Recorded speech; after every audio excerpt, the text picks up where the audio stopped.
It's 40 FM, the voice then of sports. it means that we are admitting that there's a system which is not working. Diagnose the problem for me. Because, okay, so let me just use Right to Dream Academy. If a certain young man move from his jurisdiction, he's European, moved to Ghana, was able to identify that FM. this country is blessed with a lot of talent, and that I must find a way to identify first and to groom and to prepare for the international market. And he has succeeded. What it simply means is that he's just done less than 0.something% of the talents that we have. And I'm referring to Right to Dream. If Right to Dream can produce about 50% of our Black Star players today, then what is the Ghana Football Association doing? Then there's a problem. I find it difficult to accept. You see, there are countries where they've been blessed with talent. Typically, we can talk of the Brazilians. You can, even in Africa here, you can talk of the Cameroonians, you can talk of the Senegalese and all that. But if my memory serves me right, when we were growing up and we are talking of countries that produce talent, we don't mention Senegal. Yeah, then You know, once a while you hear of a certain Jose Bokandi, one comes out of. Out of. Today, what have those countries done that is producing the results? The Cameroonians, the Moroccans, what have they done that we are not doing? That's where my answer lies. It is because if you go to a country like Senegal, there's a big academy called, the name will come once we talk, very big, owned by Patrick Vieira and somebody else. And this academy has chunked out top stars for the Senegalese team. And there are other smaller academies also. Now, Diabas, it's called Diabas. okay. It's in Senegal. Yeah, Diabas. Yeah. The Diabas Academy. Now, if you look at a country like Ghana, where we are blessed with the talent, then what we need is just stretches. We need to do what my late godfather, the late Alhaji Stratete used to do, or Felix Anson used to do. They go around the country, they set scouts all over the country for them to identify talents, and then we go fish out these talents and bring them to Liberty for grooming. You understand what I'm saying? So now, if those people have been able to do it, why can't it be done now? The answer is very simple. It is because today, opening our net is the problem. The net has just been cast at a very small table. The net, the football talent net, has just been, we just cast the net at a very small space. Instead of opening it wide to get talent from all over the place. Meaning just a few people. Yes. Because I asked myself, the voice of sports. how did we discover a certain Ajiman Bedu or John Painter from Berekum Arsenals? If we are able to discover Ajiman Bedu or John Painter from Berekum Arsenals, then it means that there are still more talent somewhere, some in the hinterlands. Yes, true. Okay, take for instance in current players, Ishahaku. 40 FM. Ishahaku was discovered in Tamale. Ishahaku was not discovered by Dreams FC. No. He was discovered in Tamale. Steadfast. He played for Honorable Haruna Idrisu's team. So I'm just saying that what we've been doing in recent times is that we are just selecting players belonging to only few people around a certain scope of place. I think that we must go back to do what we used to do before, where you give the team to maybe the late Coach George Afriyie, and Afriyie will comb the whole country. Yeah. In fact, Pakwesi Fabia used to do that. Comb. It doesn't matter where that talent is. Unfortunately, there are things that we say it these days, but we are afraid to say it. Players are being offered the opportunity to play for the national team because they have a certain manager who can pay to a certain coach. Why? Because these coaches are not being paid. That's a fact. The youth coaches are not being paid. And that's the genesis of our problem. It is difficult. Until recently, I heard that Dr. Prosper Ogum has signed a contract. As to signing a contract is another matter. Because in these days, I've been reading, even the Blasters coach has not been paid. So how much more than under 17 coach? You understand? Signing a contract is a different matter, but paying is also another matter. In your era, when you were vice president, apart from Black Star coaches, were you paying the other coaches? Yes, we had a formula. Those era, we said, you are to do the national team job, the youth team job as part-time. So you are contracted to Liberty Professionals. Say, for example, let me use Celeste Bobo. You are contracted to Liberty Professionals. So doing the under 20 is just a part-time. So their remunerations come from the number of times they stay at the camp, and all of them come for it. So once there's a camping period of, let's say, 2 months, 3 months, once you stay there, we calculate it and give it to them. But we don't pay you as the whole year because you are under 20 coach. No. Okay. Because when there are tournaments, you are entitled to per diem. Yeah. You are entitled to winning bonuses. Then go ahead and also do your other job. So the national team job becomes a part-time. Okay. You understand? Okay. So, but I think... So your main job is Liberty Professionals? Yes, your main job is Liberty Professionals. Okay. So, but I think that even that need to be reviewed, even because some of us advocated then that we need to review that kind of structure, especially the under 17 and under 20 coaches, because you see that is the developmental stage of our football. Yeah. So a lot of work need to be done. That should be a full-time job, personally, and I think that the current FA has done that, which is a plus for them. They just did that maybe few months ago with Nate Ogum, which is good, because that kind of youth development need a full-time attention. But does it make sense, for example, that you give Nate Ogum an under 17 team, he goes to a tournament, he fails to qualify, he comes back, the team is supposed to move into under 20, then you change the coach and bring another person to another under 17. It looks like transition is always a problem for us. We're not able to move our players on. You see, the whole structure under Kurt is not working. I don't think that, I find it very difficult. And in recent times, I've made that appeal to the FA president. I think that he needs to go back to his own blueprint, his own manifesto. You see, you need to have, like you said, you need to have a structured transition. Personally, I don't believe that when a coach goes to a tournament and he is not able to qualify or is not, that means he has failed. Because you see, at that youth level is development. It's not about caps. We need to understand that. So if you want to retain Nate Ogum, you can do the Spanish model. You should move with the team. With the team to 20. Move with the team to 20. You understand? If you find out that, you see, there are different types of coaches all over the world. Here in Ghana, we have assigned the job of scouting to also the coach. That's where the problem is. Yeah. See, for example, if you go to, let's say, Manchester United, there's a certain sporting director who knows the philosophy of Manchester United, who knows the kind of player that must be signed to.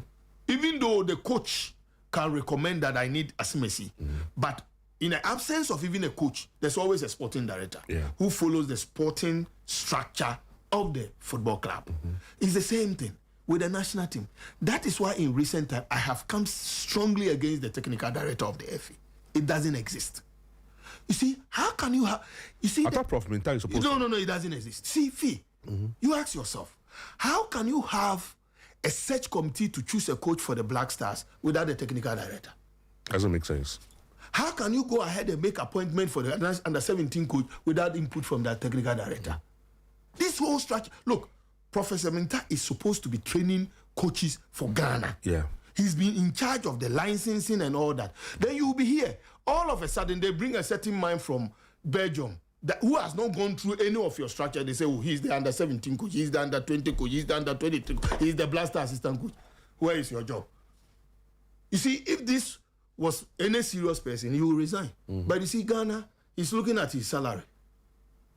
He can't resign because once he's being paid, if you decide as the FA president to do whatever you want because the bus stopped at your doorsteps, go ahead, I will take my salary. We were in this country fee. A certain technical assistant, that's how I call him, came to Ghana, employed by the FA. And the man came to design Ghana football DNA. Somebody who doesn't even know Ghana football. Someone who has never been involved with Ghana football. Yeah. He designs our DNA without an input from our technical director. So everything we've been doing, when I go and say Matramakwe, they say, hey.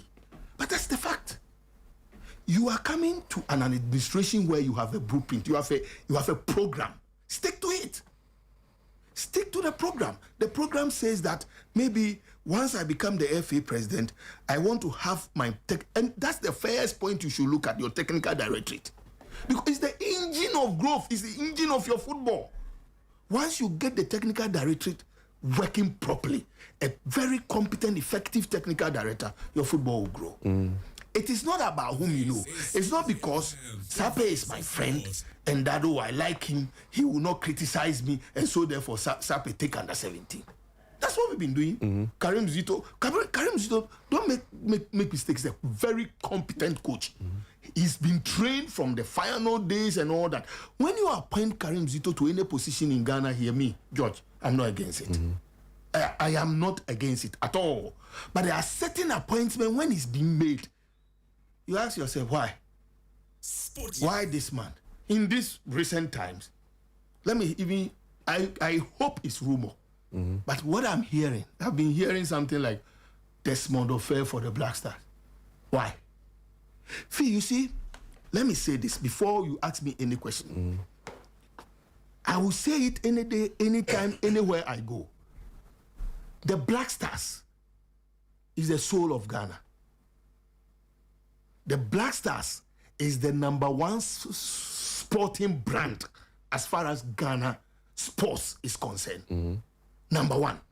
Once you understand that, and it's not only Ghana, you go to England, it's the same. The Three Lions, yeah. You go to France, it's the same. You go to Argentina, it's the same. Now, you ask yourself, if France, after what their previous coach did, They did the show. did he? If he's exiting the position, the French Federation knows who equally fits the bill. They knew that 4 years ago. So you see, you then just come and say that, oh, let's go and try this man. Oh, let's straight away they know who they went for. Look, our own neighbors, Cote d'Ivoire. We were sitting here when they said, oh, Cote d'Ivoire brought in that assistant coach, he did that. When Cote d'Ivoire decided to go for a coach, you see who they've gone for? Heavy Renard. Our own neighbors, Senegal. When Senegal decided that, look, we want a coach for the Senegal national team, you see who they've gone for? Patrick Vieira. So these are the people who know what they are doing. Not where in Ghana, you'll be here, they say Kwesi Appiah is no good. Okay, TK take over. CK is no good. Okay, what's his name? The Serbian. Milo take over. Milo couldn't do it. They say, oh, Otuado. When the man you were bringing at the time has not had any managerial role as the head coach of anything, the FA president say, hey, this is the one I want. He brings him. The man says, I'm only coming for a very short period. After that, he left. We brought him, the man from, what's his name? The other coach who left from EPL. Chris Hughton. Chris Hughton, yeah. He brings in Chris Hughton. He says, "Oh, he has failed." We bring Otto back. Now Otto go. Then now we've gone for Carlos Queiroz. Carlos. Fee, it just clearly shows that we don't know what we are doing. We clearly look. Me, I went on my Facebook and told the president that, Mr. President, why now? Why sack Otto now? That was before the World Cup. Yeah, before the World Cup. I put it there. Once he decided to get rid of Otto, because see, I hold a different view. I might be the only lone man, but I will explain to you why. Tell me. When Otto was coming, he was not supposed to come in the first place.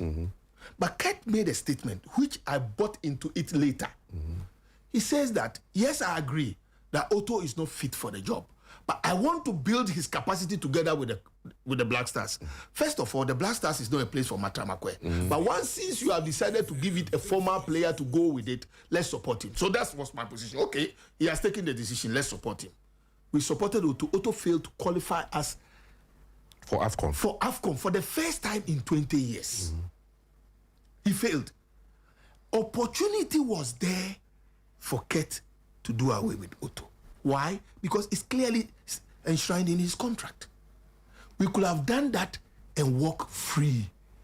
But there was a problem.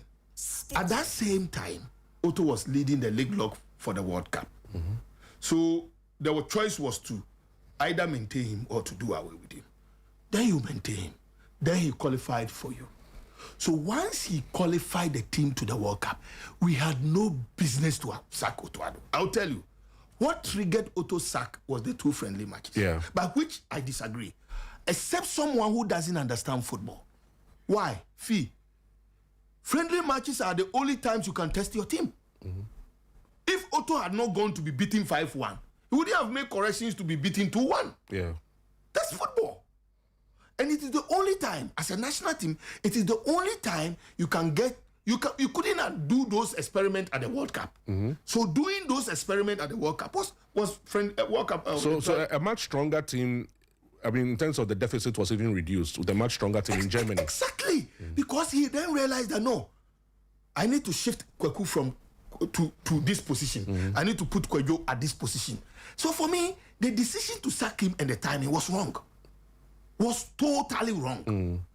Now you bring in then I went further to say that, okay, you've done that already. We cannot fight over spilled milk. I said, Mr. President, in choosing the next coach of the Black Stars, do a bit of consultation. Why did I put that? I made a caveat and said that right after the World Cup, there's AFCON qualifiers ahead of us. Yeah. So the decision of choosing a short-term, short-gap coach, don't go for it. Reason is that a team is built over time. We are talking of the national team. We are not talking of club level. A national team, the maximum you can get players to regroup, to assemble, to plan for a match is 2 weeks. That's even when you are playing a tournament. Yeah. So you don't normally get the Black Star players to come together to play. So once you are going to choose a coach who is taking the team to the World Cup, make sure that same coach will take your team for the AFCON qualifiers. So take your time, choose Fifi Bansi if you think that it is Fifi Bansi who fits the bill, who take all the boxes that you want, then give the job to him. Make World Cup as part of the project. If he's able to win the World Cup for us, fine. If it's not, it's a building process. It's a building process. This was and then they went in for this coach. Then I heard, I don't know what informed this decision, but my disappointment was that they said, oh, the coach is a defensive-minded coach. It's not easy to break his defense and all that. So, okay, that makes sense. First, you must arrange the your defense. Yes. Yeah. But then what happens in your up front or your attack? And exactly what they label the coach is what we witnessed at the World Cup. True. But you see, this is where a technical director comes in. If you are a Ghana Football Association technical director who is well versed with the style of Ghanaian football, A defensive-minded coach doesn't fit our bill. Look, people will say that, oh, Milo came to play one top. No, playing one top doesn't necessarily mean that you are playing defensive. Fee, am I right? Yeah, because you're playing on the break. You play on the break. Not only that, you see, a certain one top with Sule Muntari here, Kojo Asamoah here, is different. Asamoah Gyan. A certain Asamoah Gyan with Sule Muntari and Kojo Asamoah, or with even Steven, is different. It's a more attacking approach. And that is what we are noted for. You went to the World Cup with a lot of wingers who like to express themselves. Look at the list of the 26-man squad. Yeah. It shows that we even went with a minimum defensive style kind of approach. But that's your coach. So if we are going to retain Carlos, Fifi, trust me, give yourself maximum 2 years. We'll come back to have this conversation. His style of coaching doesn't fit our kind of football. So in this case, with Carlos and the style of coaching that he has, where does our DNA come in? Professor Minta and the FA will be able to answer. I don't see where. So I don't even know which. Because have you seen the document before? No. Have you ever seen it? No, I haven't seen it. I've requested for a copy of this DNA so that we'll check whether it matches mine or it matches yours. I don't know. So nobody understands everything that is going on at the FA. Nobody understands. We spend a lot of money for somebody to put up a document to say that this is what Ghana football did. But we then go and hire a complete stranger put that document together. Yeah. And then you go and bring in a coach who has his own philosophy. And it's difficult to align his philosophy with what we are having. How do you choose? And I put the blame at the doorstep of a technical director. We don't. Look, in my manifesto when I was aspiring to become the FA president, my main focus was youth development with a very strong technical directorate. See, once you have a technical, look, Fee, you can go and sleep with Wasumbekyo. If you have a competent technical director, look, me, I'm a strong Arsenal fan, which you know. But when Edu was there, I realized that Edu will go and bring some Brazilian because he has some love for, and he's a Brazilian. Yeah. But once we changed, Edu brought in a Spanish now we've started winning cups. So let me tell you, the football we are all witnessing all over the world starts, yes, with club level, money plays a part, but you must have a very strong technical person, sporting director or technical, who will be able to move the philosophy of the club or the country in question. I'm so surprised that we sit here and we pride ourselves at 4 times African champions, which the last cup date back in 1982. 46 years ago, 44 years ago. And countries like Comoros, Cabo Verde and co have catch up. And we continue to sit here and then we lived on past glories. We are not learning, Fee. We are not learning. If today, we are looking for a coach for the Black Stars, and Desmond Ofer is the answer, then we have a problem. Well, I'm sure it's a rumor. That is what I want to treat it anyway. I want to treat it as a rumor.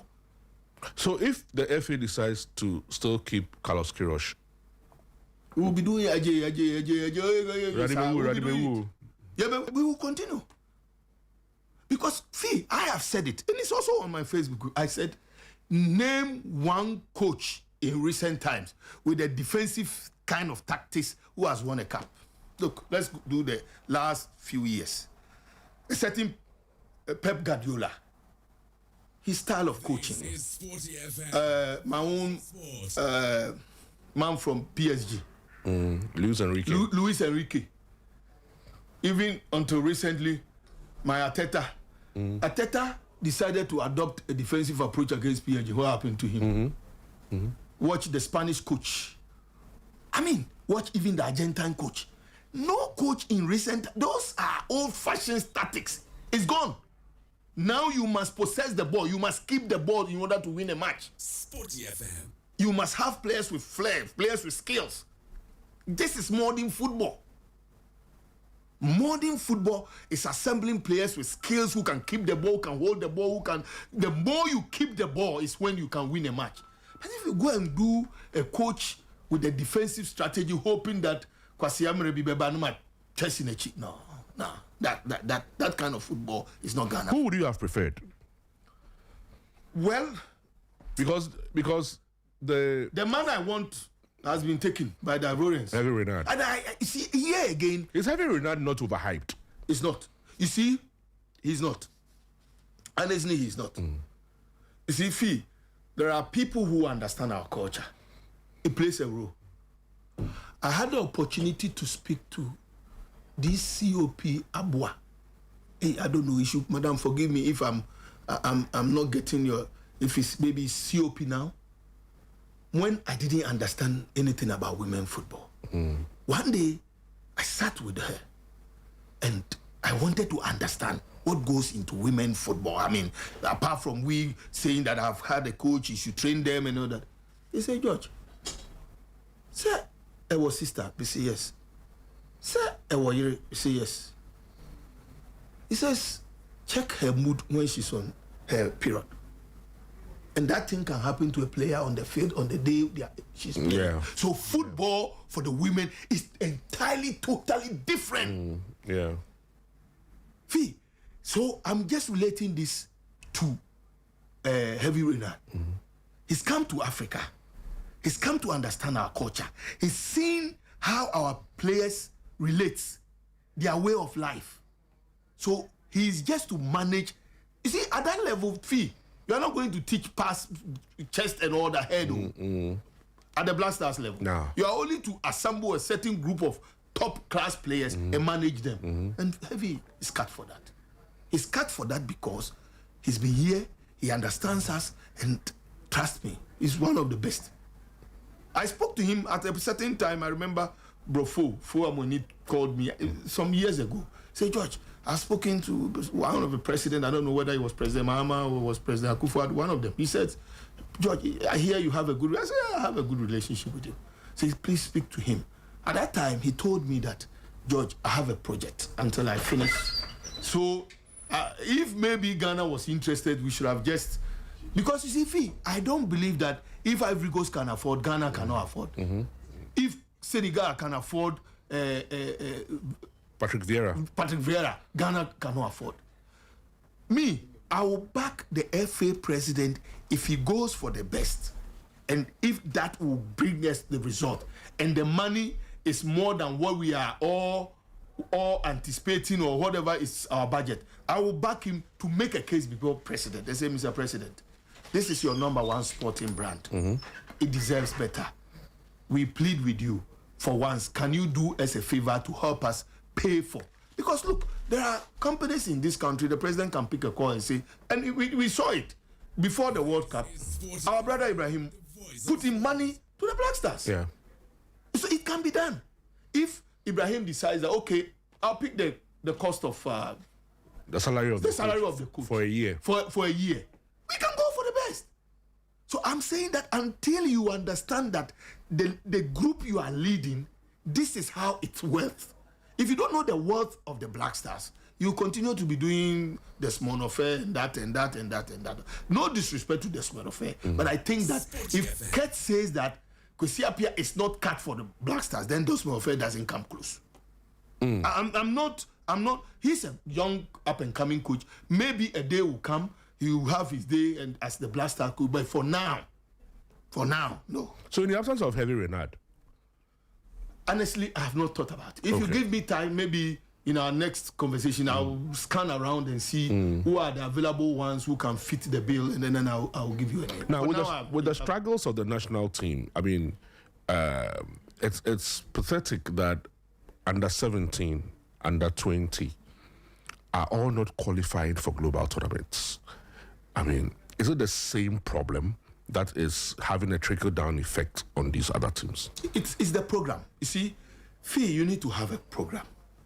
Like I said, if the program is that we are determined to go to the next World Under-20 World Cup, then we must begin to look at our Under-15s very well, then begin to devote time for the Under-17. Even if they fail, like I said, it's not about winning caps. It's a transition. Even if they fail, the most important thing is that when the team fails, check whether we have quality inside the team.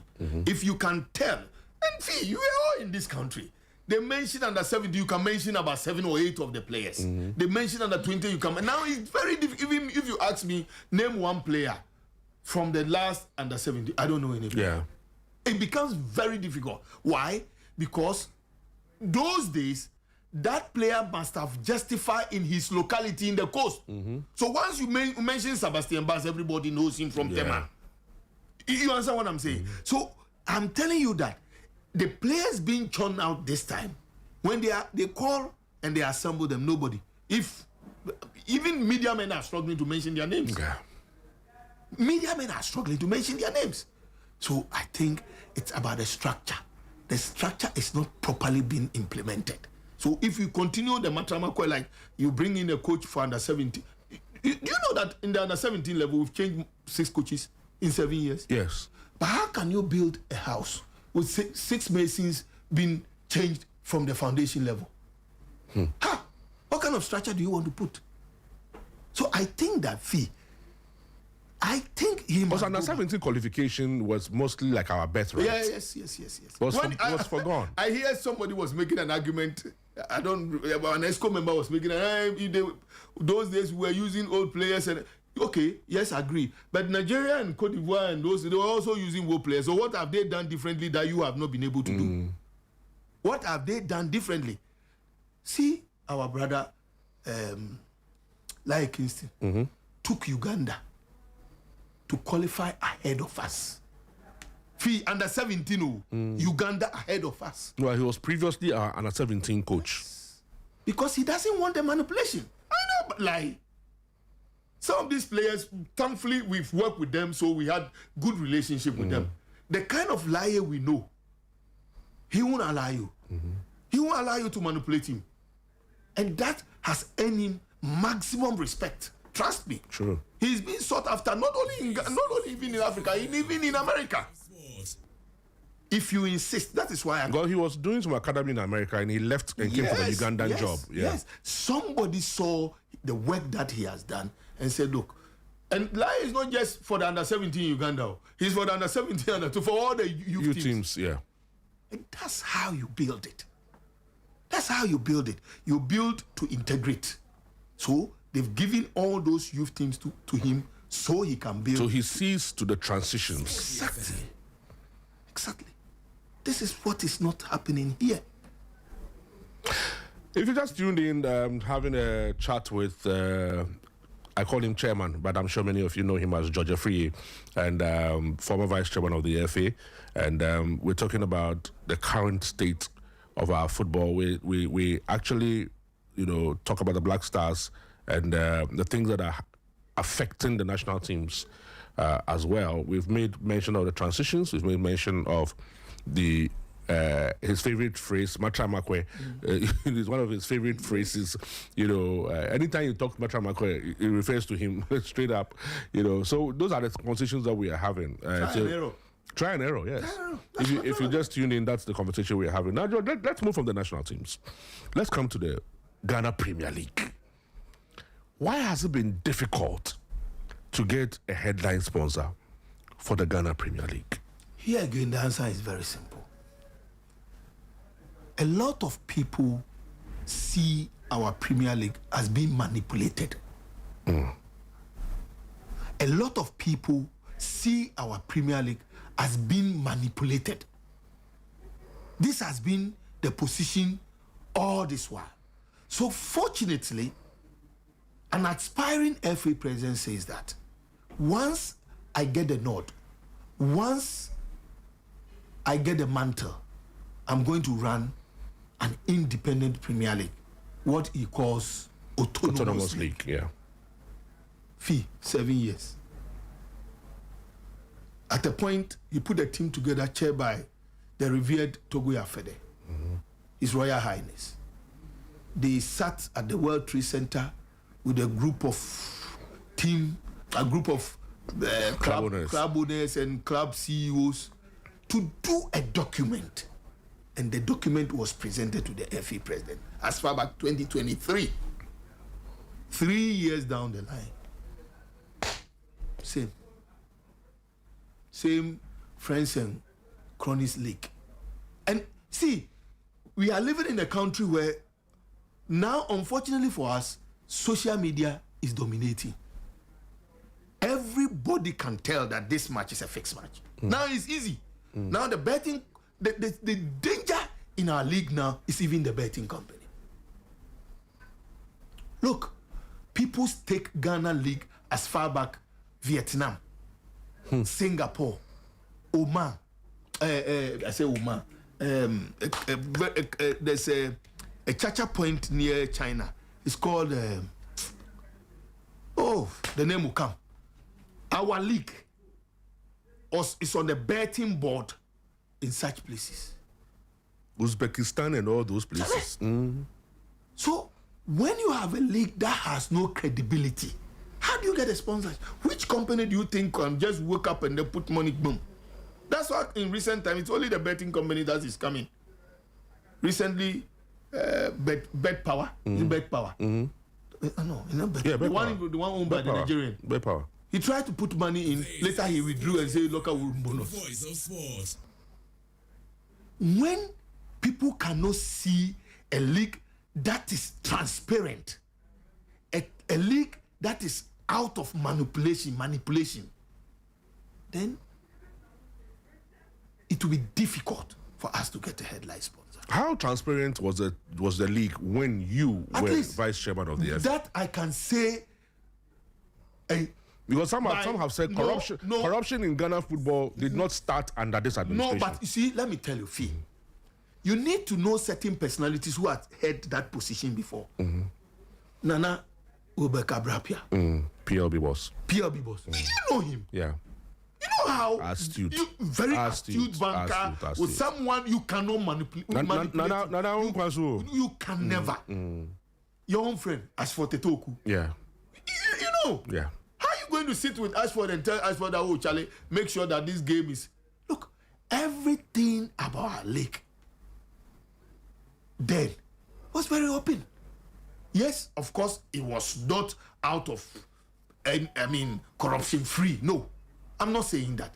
But now, the situation is different. And remember, those days, the betting companies were not like we have them today. Today, players go to games and you see certain, some of the matches, sometimes when I watch, I say, oh, come on. Somebody is putting money in this league. A goalkeeper dive, a ball is scored, and the ball even didn't enter, but somebody wants to make sure that the ball must enter the net. Yeah. What is this? So you think that whoever wins Ghana Premier League is not a worthy champion? Fee, I don't want the headline for me to say that. You know what they do these days? These days, they all know the truth. So, for example, now, Mediama is the league champions, right? People know my relationship with Moses Parker. So, they want you to go and say, so tomorrow, say, George, see, league now, and cry, league phone. But, Fee, we need to face. You see, me, I have said that when you are sick and you refuse for a doctor to diagnose you, a physician to diagnose you, to know the problem, you die. And that is what is happening to Ghana League. Now, gradually, if you put Hassan Kotoko, a team that you need to go to Accra Sports Stadium maybe at sometimes 2 a.m. to go and queue to get ticket. If today you put that two teams together to play, you are struggling to get 5,000 spectators. At a point, I don't know whether it was the era of President Akufo-Addo, a presidential cup. It was open, was open free yeah. Free gate. Even that, still. Nobody went. Yeah. See, this is the level it's getting to. Last season, there was a match between our All Blacks. Me and you are All Blacks. A match between All Blacks, who was struggling for relegation, and Hasofok, who was in a position to win the league. And the match was played at Legon Sports Complex. Yeah. Do you know how much was the entire gate proceeds that they got? How much? 4,000 cedis. 4,000 cedis. In the past, such a crunch match. Kotoko All Blacks. No, Hearts All Blacks. And you see, just let me show you that. If Hearts wins, they are in a position to win the league. If All Blacks drop, you are going on relegation. So you can tell. It's a decider. But there was a day that Hearts played Kwandu Hearts of Lions at Accra Sports Stadium. 150 people were in the stadium. You see? And if we say it and you continue to tell us that, no, don't say it, the thing will die on your face. It will die on your face. People are putting in money. People are doing a lot of investment, hoping that the league will grow. But trust me, the kind of manipulations that we know here. But see, don't forget, every club owner or club CEO is a friend to somebody. Yeah. And we discuss and we talk among ourselves. Last season, getting to the end of the league, a lot of things. I put it there. It's there on my face. Sometimes these days I decide to put them on Facebook for people to I just post, watch. It's so bad. But football has become some passion for some people. But gradually, the interest is dwindling and it's dying. Can this also be the reason why there's been a huge gap between us in Ghana, our league, the quality, and other African countries when we go to Africa? Okay, so I'll tell you. Because Hearts goes to Africa 6. We are collecting just in recent times, I took time to understand certain things in our football. Okay, so for example, Fee. Let me use clubs that I'm very comfortable with. Say New Edubiase is playing King Faisal. Naturally, in modern football, the play is built from the back, right from the goalkeeper. So you take your time to build from the back and all that into. But here in Ghana, somebody has gone to collect some money in his pocket that if you try, you will whistle right there. A small press like that, penalty. How do you develop? And these are real. Look, I watched a game. Platini. What's his name, Seth? Platini, our Olympics player. Atram Divisa. Atram. I watched a video of Atram Divisa against a team in Ho, where a penalty was awarded way behind the goal line. And Atram said, you see, when you people do this, you see, you are distracted. And he threw his hands in the air like that. I have a video. I still have the video. See, when you do this, you think you are hurting Atram, but you are not developing football. You are not developing football. We need a leader who will hold the bull by the horn. And that kind of referee is out of the list. But here, the referees, we have referees that are favors with president. We have referees that are, look, the kind of things that is going on in our football. Fee, saying it, you need people like us who can say it. All of them know. I'm telling you, everybody, every club member, every ESCO, they all know. But they don't care. What would you have done about it? Oh, Charlie. Did you hear? Look, fortunately for me, you know my Japanese background. Look, technology will help me to select referees for a match without sweat. Technology should be able to guide you to select referees. You don't need Sape to say that today Kotoko has Fifi Bansin and anymore the NTM Fanonko. No. It's for any case, many munyading, you know. No, Fee. Technology should be able to guide you. Yeah, true. True. Take referees to training, get them, groom them, do everything, prepare them for, and then in the selection process, put them. Look, in modern days, it doesn't matter if Kotoko is playing Hearts and the referee is from Accra. No problem. If he's a qualified and somebody who is upright, why not? This is 40 FM. Why not? Voice of Sport. There shouldn't be the match is between RTU and is against Kumasi Asante Kotoko, so that we need to get a referee from Sunya, and that thing should stop. Because when you have a competent referee who understands his craft, who understands that once I'm able to discharge my duty diligently, I am earmarked to become a FIFA referee, and by doing so, I'll get the chance to officiate in FIFA qualifying matches or CAF qualifying. When you have people prepared to take that kind of tax, selection of referees should be done without any problem. Yeah. Why is it that it can be done elsewhere but it cannot be done here? I can tell you, and if Ket challenge me, They should take all of us to Kisia Jabrin's place. I can tell you referees who are FA president's referees. Yes. Look, I'll tell you a story. There was a match between a team from the Volta region against Vision FC in Dewu. The referees were beaten.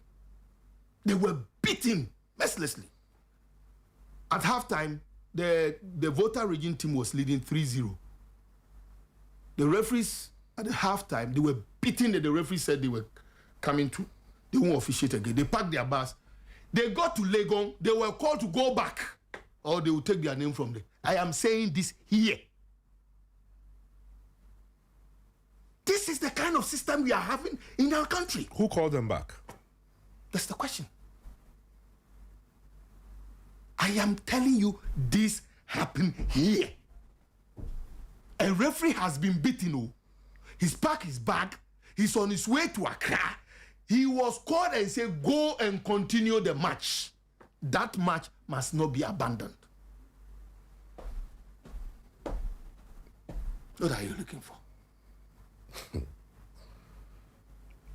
If you do these kind of things, and see, these days it's gone even to the regions. We cannot develop like, look, we are reaping everything that we are sowing. Trust me. Mm-hmm. What we are witnessing in our football and the decline and the interest and everything is what we are sowing. I was at the World Cup. Every match was full to capacity. You will find the Ghanaians within the matches. So let's say I watch the matches I watch. If the Ghanaian contingent, if we are like, let's say, 5,000, 4,000, 4,500 is Ghanaian residents abroad. Yeah. The 500 is somebody who say, because the visa problems and all that. But trust me, gradually, our football is declining. Let me tell you why you can even tell that our football is declining.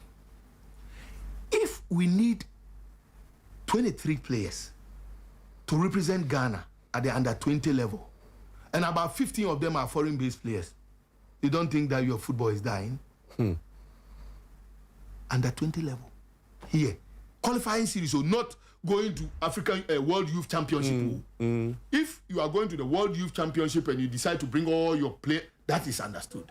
But playing the qualifying here, if we have to rely on players born outside and players playing outside, then your football in your country, because a simple calculation.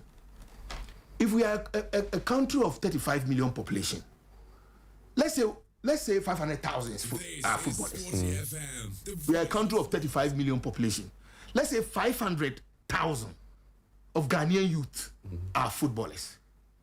Trust me, if you cannot find 23 from the 500,000, and you have to go and find a certain 1,000 Ghanaians living abroad there, then there's a problem.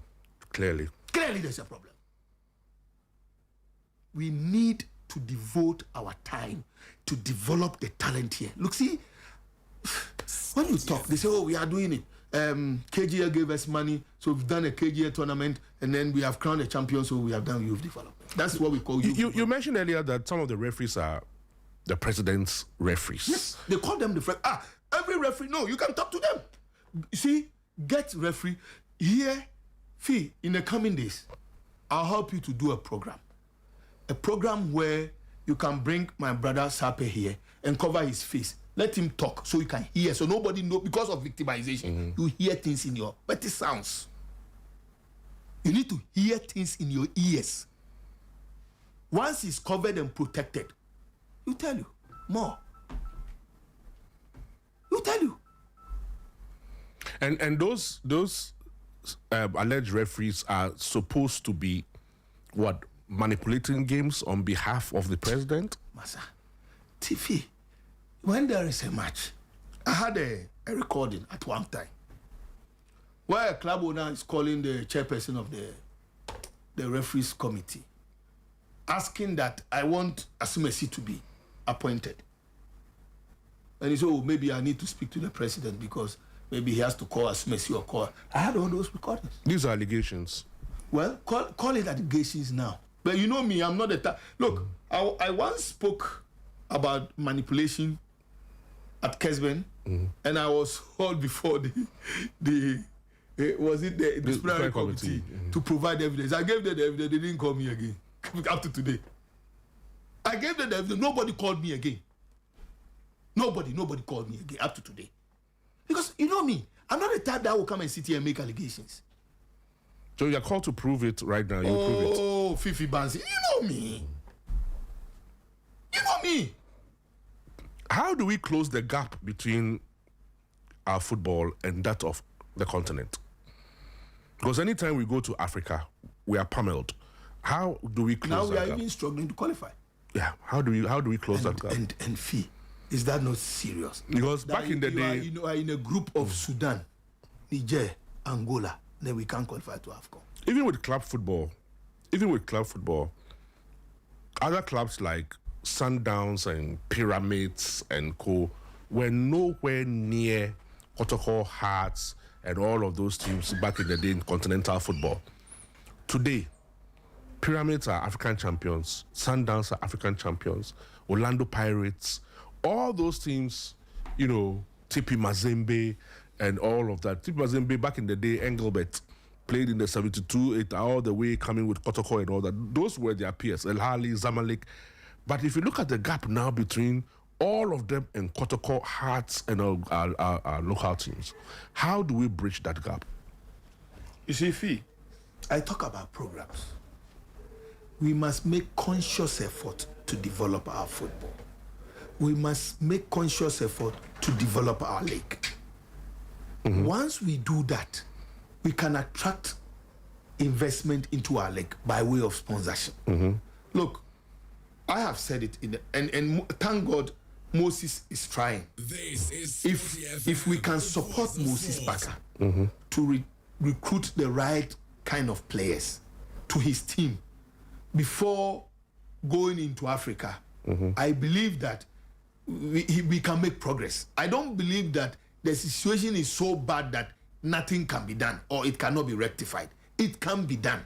That is why I keep calling for free. The league must be free of manipulation. We must stop manipulating the league. When we do that, we can make headway. And then the second thing is, we need money into our league. Thankfully, last season we heard that the government pumped as much as 18 million. Mm-hmm. What is also missing under Ket's administration is transparency. Fee, George Afriyie sitting here, I don't believe that. First of all, they didn't even acknowledge that the money was given by the government. Mm-hmm. They said a certain production company. Adesawe. How can Adesawe get 18 million to put in our league? At a point, so Adesawe even stopped showing the matches and they were showing something else. That is just to show that you had lied. But some of us saw it because it was in the manifesto of the NDC. That once the NDC wins power, it was also in the manifesto of the MPP also. So once President Mahama won the election, he was bound to fulfill his promise. But then here is the problem. Now what they bundle around is 80 million. And that 1 million for each club. I doubt the money is 80 million. And this is my reason. How would they give 80 million? What about the running of the league? What about the refereeing? All this needs money. So the actual amount up to today, nobody knows how much pump into the league. Up to today. Mm-hmm. No club owner can tell me that this was the amount that was given by the government to support Ghana Premier. And me, I support the government to give as many as they can. The league need money. Mm. Because elsewhere, it's done. If you go to the North African countries, it's done. Mm-hmm. So if the government wants to put money, I support it. I will even make a call that we need more. Because I have said that, Fee, Midiama representing Ghana in the CAF Interclub competition is not different from the Black Stars representing Ghana. You know why? because when they mention the name, you see the Ghana flag. Yeah. Mediama SC of Ghana. So if government can put money to the under 17, the under 20, the under 23, government must equally sponsor a team that qualifies to represent us in the CAF inter-club competition. So there is a way out. But we ourselves as FA must put our house in order. We must make sure that everything we do is transparent. Mr. President, make sure that the autonomous league, even if you can't do it, because some of us believe in semi-autonomous league, get a CEO for the league. Have an independent run league where you cannot call referee Kwame to go. Properly supervised by a team of people who would dedicate their time to run our league. Once you do that, the interest will begin to come. See, you can pick, advertise, and say, I'm looking for a CEO for the Ghana Premier League. These are the criteria. These are the qualification requirements. This Apply. is 40 FM. Hand over the league, running of the league to them. Stay off. Is it possible? Why is it not possible? Why is it being done elsewhere and cannot be done? It cannot be done here. Because of the kind of chronism that we have. Is it possible? So you don't want to develop. If Fifi Bansen is my brother, and I don't want, if Fifi does something and it's wrong and I can't say it, then you don't want to develop. You don't want to grow. I think that the FA can do it. In recent time, that has been my call to the FA, Mr. President. Do something before you die. What is you that? Have one more year. You can change the narratives. What is that one positive thing that FA has done, in your opinion? I think in women football, they've not done badly, honestly. I think that they've not done badly. As we speak, the Women League has a sponsor. So I think in that area, they've not done badly. Colts? It doesn't exist. You see, it's all cosmetic. Because we say, oh, because football is being... Even I find it difficult because, see, this time, this is even the time where coach must strive. Because there are a lot of artificial turfs all over. But I have a different solution to why we've built AstroTurf and given it to communities and giving it to... Look, under my philosophy, I was going to make sure that each region has a football pitch built by the federation. Each region. Where juvenile activities can take place easily. That one, you own it. If you can't still get it, go into an agreement with these municipal and district assemblies and tell them that football in Ghana has been entrusted to us. Give us the pitch to manage. So football, you can do your other activities, but football activities must be managed by us. Then you go. But when you go to Magdan, because it was built by Magdan, it's an individual, so he has total control. But there are some pitches that are built by some state institution like Ghana Gas, GMPC, and all that, coastal development. Those ones, the FA must approach them. Must approach the municipal, those that are in charge, and say that this is where the development of football starts, within your communities. We want to manage it and make sure that the pitches are being maintained properly and all that. Because if you go to Pram Pram, the Pram Pram AstroTurf is maintained very well because it's being manned by the GFA. The GFA equally can make that appeal to these district assemblies and this to also take over and then manage them. I know you're a very passionate Kotoko fan as well, to the extent Before. Oh, what do you mean by before? Before. What do you mean by before? You know, I know. I was a young boy. You're still the blood in you is still red. The grey or... But the blood in you is still red. Blue I know that you love Kotoko. You know, in recent years, Kotoko have struggled. What do you pin it down to? You know why I don't want to blame the successive management of Kotoko? Tell me. The structure of the GFA is wrong. How does that affect Kotoko? I find it difficult. Yes. You see, I think they need to, Kotoko, the leadership of Kotoko and Hasselhoff need to sit up. If for 5 years you've not won the league and it doesn't concern you, whether we like it or not, Has and Kotoko command the largest sporting fans in Ghana. That's a fact. You can now run away from it. Kotoko and Has, they command the largest sporting fans in Ghana. A very successful Kotoko will inure to the benefit of the Ghana Football Association. A very effective and a successful House of Folk will inure to the benefit of Ghana Football Association. And the smaller clubs will also lean on them. So at any point in time, if you're an FA, you must be concerned if Kotoko and House of Folk is going down. See, until recently I heard that House of Folk has been slapped with a transfer ban. They can't even go to the market. Because they owe. They owe. How can House of Folk be attractive? We are sitting in the capital of Ghana, Fifi. The number one sporting club in the capital of Ghana is Accra House of Folk. And cannot command 5,000 every Sunday or every other Sunday. Then there's a problem in Ghana football. You see, if you refuse to accept that you are sick, you die. You must be diagnosed by a physician or a doctor. So you will be able to tell you that, Charlie, you now I come and say, it's very important.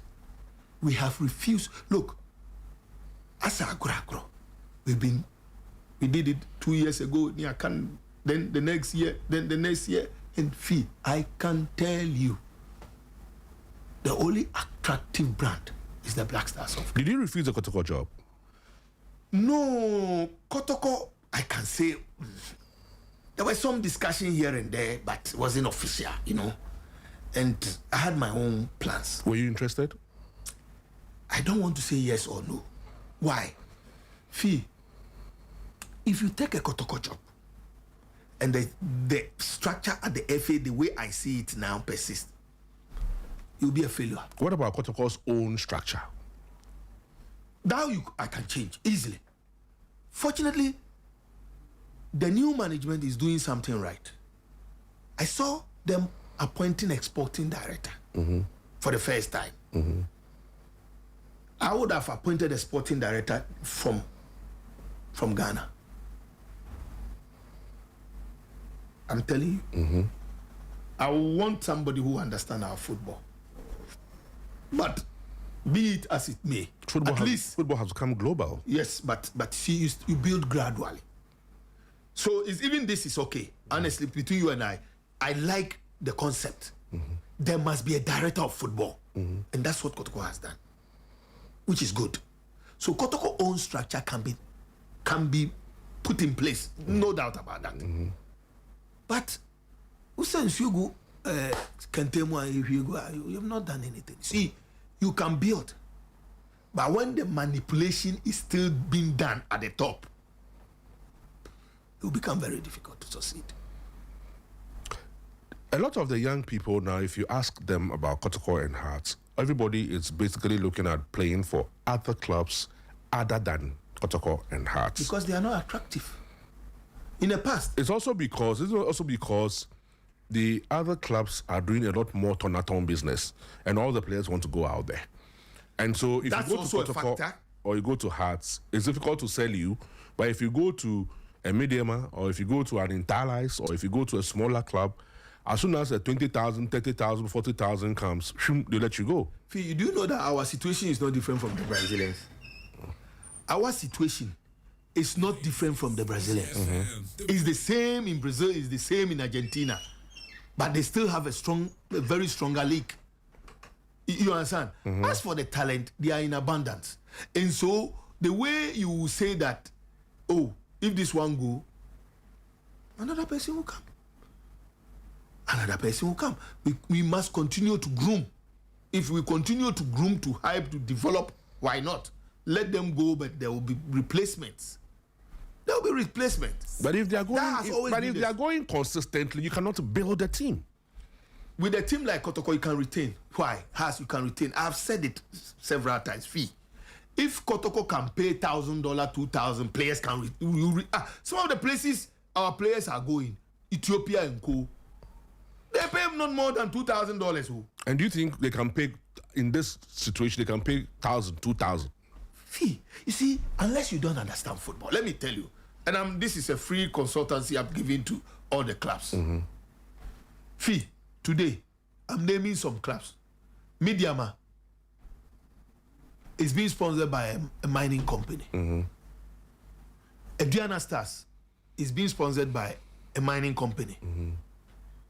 Even Hasofuk is being together for this company, Sogli, is it Asogli Power is being sponsored by Asogli, or there's also the financial institution of Togbi. Something C. Which one again? Gold Stars is sponsored by a mining company. So, I will not take a course. Why can't Kotoko get a mining company to sponsor them?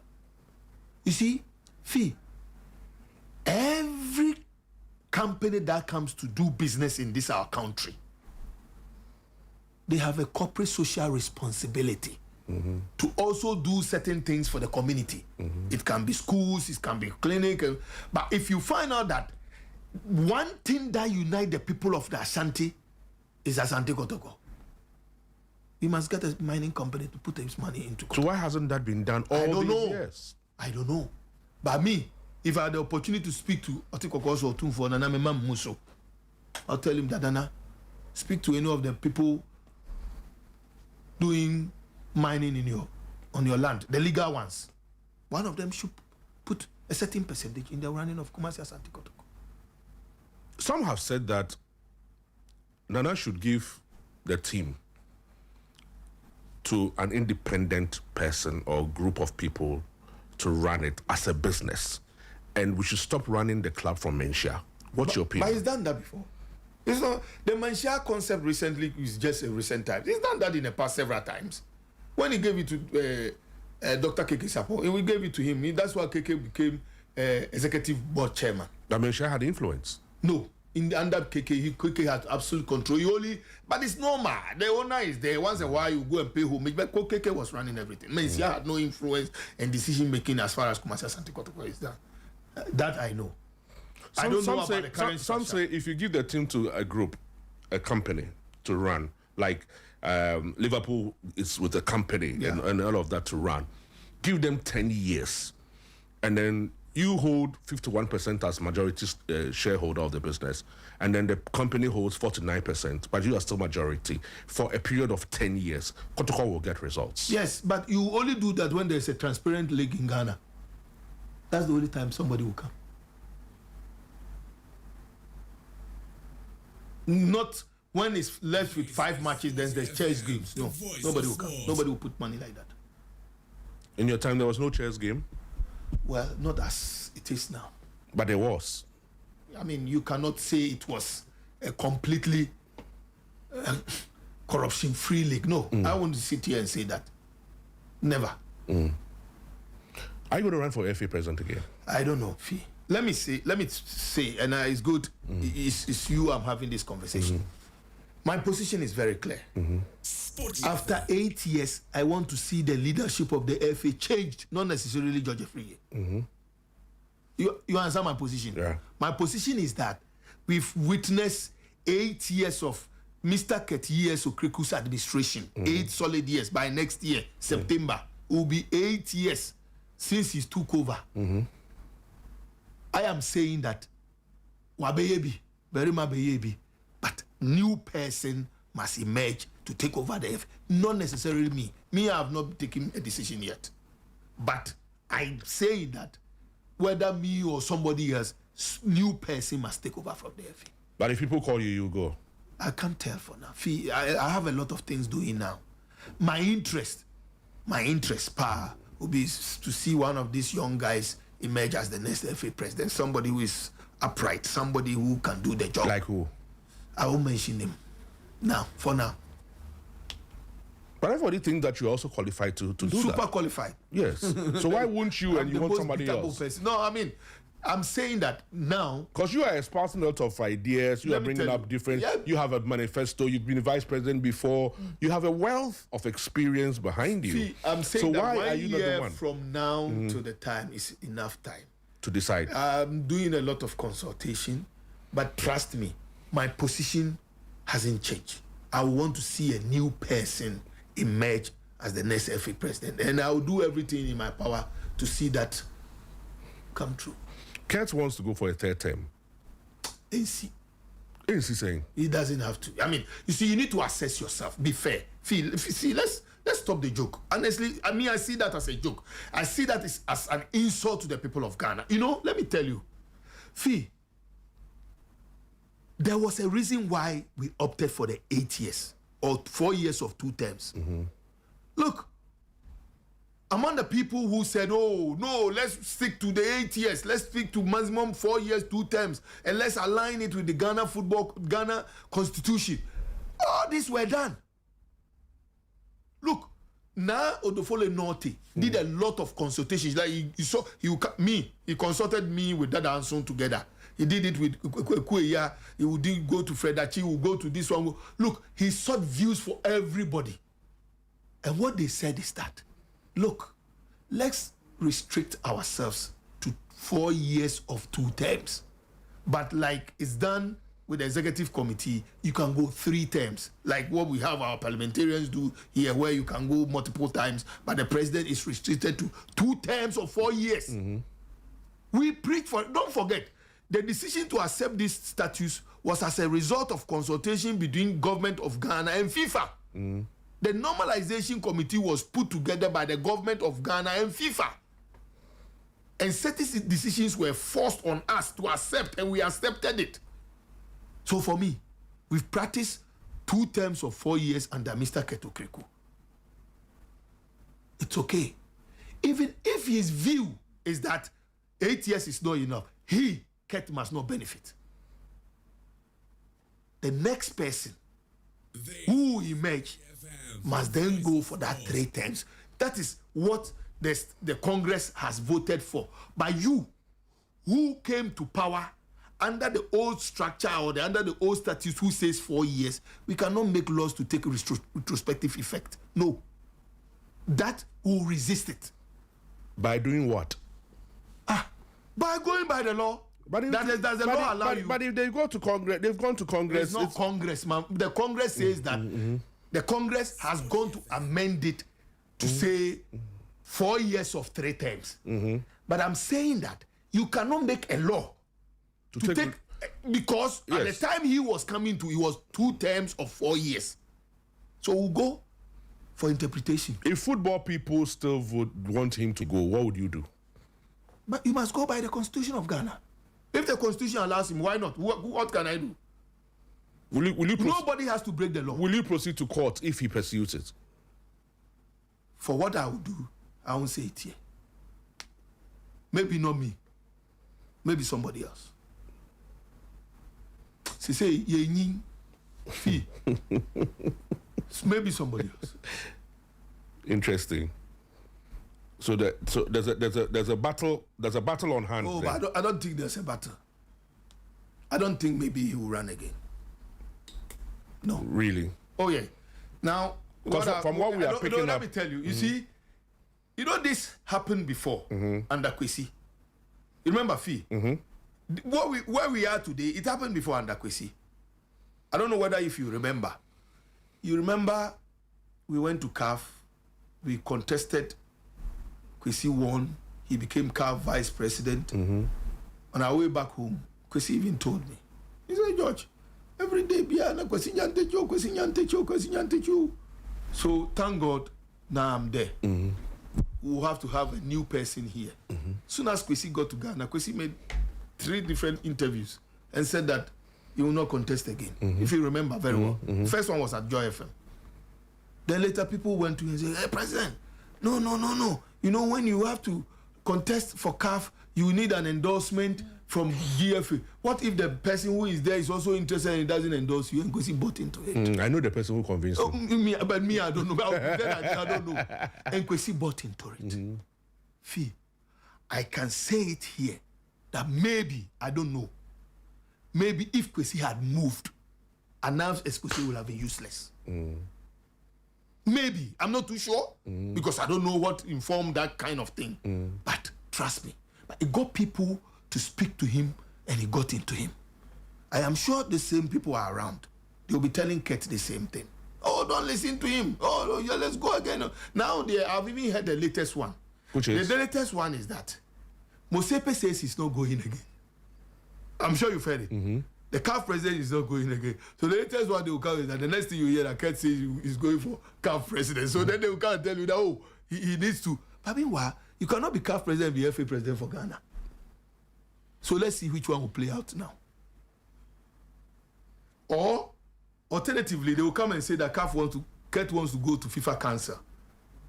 So to go to FIFA Council, he still wants to be the FA president here.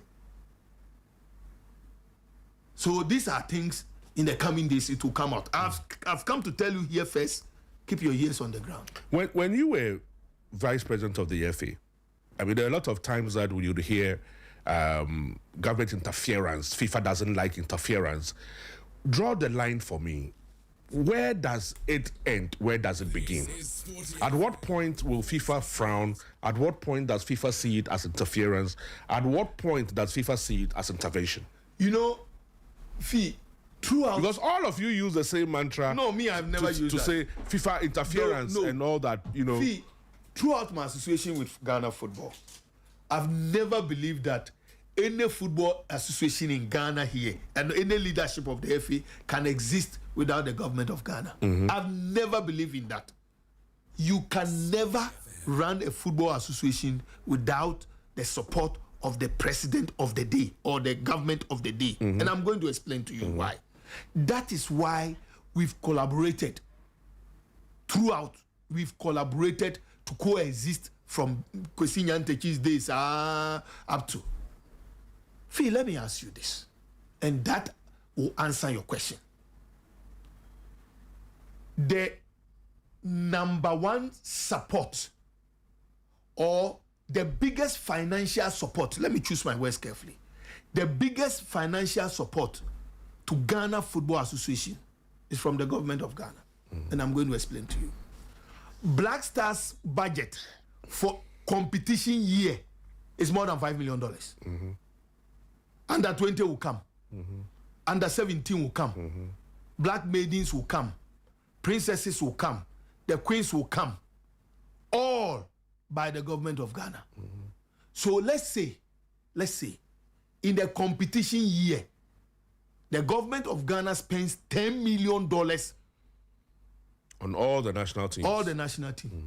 Compared to the yearly support from FIFA to member association, that is even if you add fiscal big project, that gives you 2.450. The maximum you can make from FIFA in a whole year is about $2.5 million. So between these two, who owns Ghana football? And don't forget, the people who manage football on the government behalf is the Ghana Football Association. The committee members, the coaches, the staffs, not the GFA staff, but the people who participate in the GFA activities, when they get the per diem, it's from the government. When they get the winning bonus, it's from the government. So no football association, especially leadership in Ghana, can exist without the government of Ghana. So when they talk of interference, this is what FIFA says. FIFA says, if you go for the government money, then he has every right to interfere with your activities. You see, last year, we have been told that the government put his money in the league. So why do you think the government cannot investigate you? Yeah. You've gone for his money. You must account. You must account for it. Yeah. So when I hear an ESCO member making an argument that the football, we have the association, I look at him and say, I laugh. Even FIFA. Yeah, Odo Safo said so before. I don't want to mention anybody's name. Even FIFA says that your financial statement must be published at your website. Even FIFA is investigated. Why fee? What brought up the downfall of Seblata and Platinum? So when people talk like that, they talk out of ignorance. I'm telling you. I have just break it down for you. I'm saying that in every competition year, the government of Ghana spent close to $10 million. Didn't you listen to the recent Ato is forcing? The finance minister, honorable finance minister. How much he released to the Black Stars? 58 million. Convert that into dollars. How much is that? 58 million today by today exchange rate is almost close to about $5 million. How much do you get from FIFA? So I'm just saying that nobody can make that argument that government cannot come into your. Don't go for his money. FIFA itself says that if you don't go for the government money, then we have every right to protect you when they come after you. But once you go for the government money, you must account for it. My colleague here at Spotty on the breakfast show is Raymond Yamado. Your man. My man, yeah. Raymond says, I want to understand the circumstances around his disqualification in the last election. Did he engage in any illegal endorsement for the candidature? There's nothing like illegal endorsement. Okay, Fifi Bansin owns House of Folk. Fifi Bansin is part of the directors of House of Folk. But Fifi Bansin is not a signatory. If you go to a company, there's those with signatories to ownership. Yeah.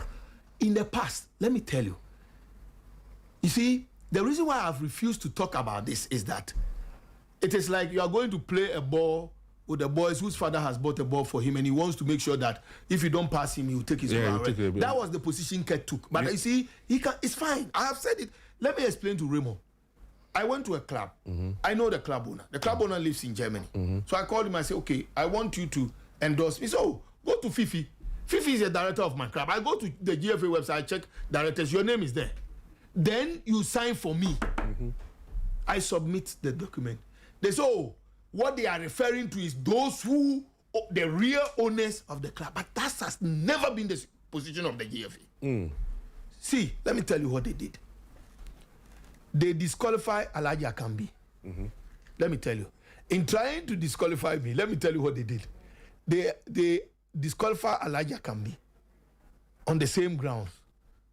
Alhaji Akambi was contesting for an ESCO member. And he got Dr. Tony Obin. Fifi, listen to me carefully. A member of the ESCO then and the board chairman of Mediama to endorse his form. They disqualify him. And use the same thing to say that, oh, Dr. Obin is not a signatory to the Mediama registration team.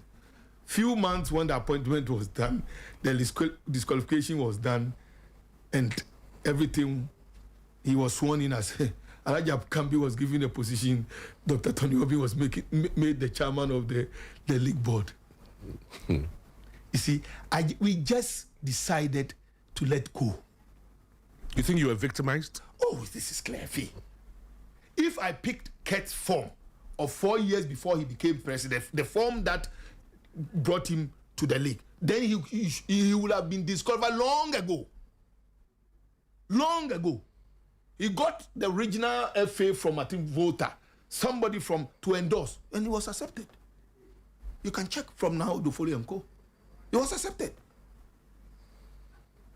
He was accepted. And then another clause. You said, get 5 clubs to endorse you. I submit six clubs. They say, oh, no. We are only interested in the ones you put this one, and the guy say, no, you cannot replace it with this. Yes. Yes. That's what's happened. That was what happened. They said the Victory Club Warriors representative, which is Jeff, your own Jeffrey Asare, Jeff Asare, is not qualified to endorse. Then there was 11 Wonders, who the president, the owner, has endorsed. They say, oh, no, they cannot replace that with that. But that's okay. I've said this several times, and I'll say it on the studio. When I was growing up at Burma camp, Papa J was the leader of this country. He was a military ruler. He ruled this country. Then he got to a point, Ghanaians say, no, we want to go to a democratic rule. So Papa J said, okay, me too, I qualify. And then he stand and he won. And he became the president of Ghana after 8 years. He had his successor, his ordained successor, someone he wants him to become the president of this country, in the person of the late Professor Mills. He lost. to J. Kufuor. After 8 years, Papa J's successor got the opportunity to become the leader of this country. And he decided to rule by his own man, not what Papa J wants him to do. So for me, I've said that, Kurt, after 8 years, you can ordain someone or you can support someone to become the FA president. But trust me, maybe that person will make Ghana football better again. So I am not against, I am only against that we must follow what the promise we made to the football people and say that after 8 years, enough is enough. If you think that you have someone or you have some ideas that you want to, let your vice president contest, because he's also well capable. I know him. He's a very good man. He can also become FA president. But forget to go again, third term. Some of us will resist it in this country. And don't forget, me, I will write a petition to His Excellency the President, that Mr. President, even you are not going for third term. How much more? Some will ask, is there anything also personal between you and Kurt? No, not at all. No, not at all. Because I know you and Kurt used to be very cool, close. Body. No, let me even tell you a funny story. You know, before the election 2019, a group of Kurt's friends got in touch with me and said, oh, they want us to merge. I said, okay, fine. So we met. And they said, oh, Kurt should be president, I should be vice president. I said, you people, you are crazy. How? Me, I'm already a vice president. I'm in the system. You are new to come. So it's not, there's nothing like this. No. You see, he only choose to rule by sidelining people perceived to be George Afriyie's people. Like Ashford Tetoku, like Lawyer Yia, like Abu Salam and co. He just decided that I want to come on with my own set of people and run. And you've been running up to now. There hasn't been any problem. But that is not to say when you do something that is not good. I sat here and you asked me what is the positive that I can, and I mentioned it. And trust me, when I went to the vetting committee in 2023, I told members of the vetting committee, they asked me the same question. And I told them that, look, trust me, when it comes to women football, I think that it's done some progress. I said that there. And I told them, I said that some of the things that I said, true. I'm sitting in front of you and I'm telling you that the development of our football is going down, especially with the male football and the national teams. I mentioned in the league, I told them all that. And I'm sure all of them, they are noble men, they sit and they say, Akwana Semo Beka in Abem. It's fact. Nothing has changed from there up to 2023 to now. Nothing has changed. So you don't mind that Kurt will get a successor of his own kind to run the FA in his absence? And the football people also like him. Because that person must be endorsed by the football people. Some say the football people's, most of them have been bought. Some say most of them have been compromised. Let me use that word. Yes. Most of them have been compromised. So whatever Kurt says, Yodum, that's what they will do. So a lot of the football people behind the scenes, they will talk to us and tell us that what he's doing is not good. But when we say, let's talk about it, then they say, I haven't said anything. Then we are crying more than they believed as journalists and all of that. But you know that a lot of the football people have been compromised. So that is why I use the Papa J analogy. You see? And how would that change? I'm coming. Because when it gets to elections, it's only a few people who vote. Coming. I just told you that there was a time when Papa J was so fearful, like everybody's afraid of Papa J. But it got to a time, okay, in fact, Mebuana, it's not true. True. That day is near. He can be doing that. He can manipulate the people, but it get to a point where people will reason up and say, no, my investment is going down the drain. I need to sit up. People will sit up very soon. Are there people still within the football people fraternity who think that you should come in? Oh yeah, I mean, a lot of people every day, day in, day out, I get calls, George, you have to run, George, you have to, but you see, it's very important to live fulfilled and to see that what you wanted to see has come to pass. So I'll be so much happy to see a change at the leadership of the FA. And trust me, that leadership will come with transformation. I'm telling you, if you get stuck... But you're not sure whether it will be you. I'm not sure. But it's possible it will be you. Yes, you can't rule that out because I'm also a potential contender. And the football people want you also to come in. That depends on the football. I cannot speak the mind of the football people. You see, we have a very smaller number of a football congress, which is 124. So it becomes very difficult. If people are satisfied, let me borrow the words of Chama, whom am I? If people are satisfied with what is going on in our football, whom am I? In the last election, a lot of people broke your trust. I don't think so. Because you gathered a lot of people. They were all... the first one or yes, the second one? The second one. Yeah. They assured you... or was it the first one? The second one. The first one there, I thought... Trust you had me, won. The first election, I won the election. Now everything points out that I won the election. Because the former president has come out to say that, Mr. Kwesi Nyantakyi has come out to say that a day before the election, he gathered 40 people to convince them to vote for Kurt. And even that, I lost by 4 votes. And even that second round, he still couldn't cross the line. I had to concede defeat by not allowing a third round. When Nanaya Amponsan had decided to even back me, that was when I conceded. So I'm just saying... Why did you concede? Okay, there's a certain... Because you had clearly a chance of winning it. So why did you concede? Okay, so I have someone I respect so much. I placed a call to him. He said, George, let it go. I walked straight to the podium and I didn't speak to anybody, and I went to announce it. It's good to have good advices. I'll tell you what a former top football person in this country. He said, George, maybe if you had come before, it would have been worse than Kurt. But God positioned you to sit back and to observe. And maybe come back later. Why would somebody you served so diligently in Kwesi Nyantakyi, because I know how much you served Kwesi Nyantakyi. I know how loyal you were with Kwesi Nyantakyi. You were to Kwesi Nyantakyi.